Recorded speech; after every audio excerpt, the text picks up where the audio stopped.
They told him to stand.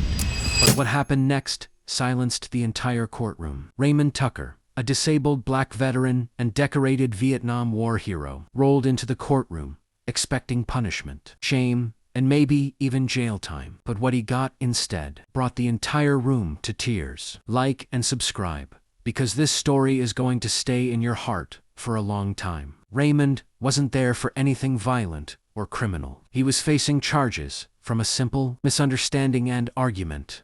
Outside a store, over a parking spot, a younger man had disrespected him, and when Raymond stood his ground with words, not fists, that man pressed charges, twisting the story to make Raymond look like the aggressor. Despite a clean record, years of service, and a body broken by war, Raymond now sat alone in front of a judge, just hoping to explain himself. As the judge walked in, everyone in the courtroom stood except Raymond. He couldn't.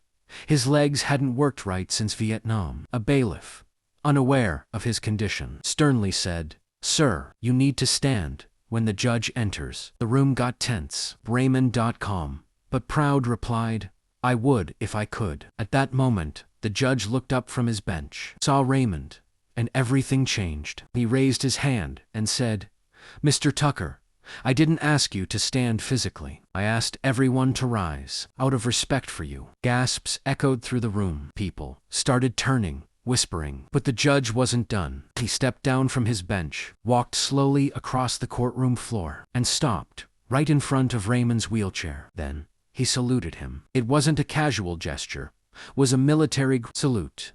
Crisp, sincere, heavy with meaning. For a second, nobody moved. Then, as if something shifted in the air, the entire courtroom stood, not because they were told to, but because they wanted to.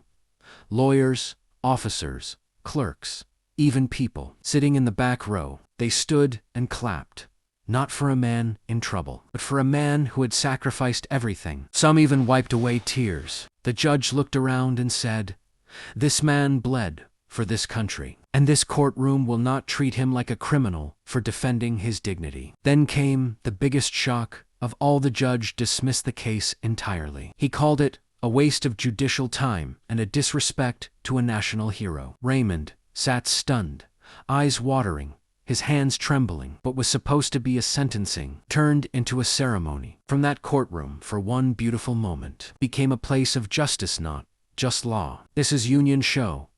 Stories like this prove that even when the system seems broken, humanity still lives in the hearts of those who choose to see it.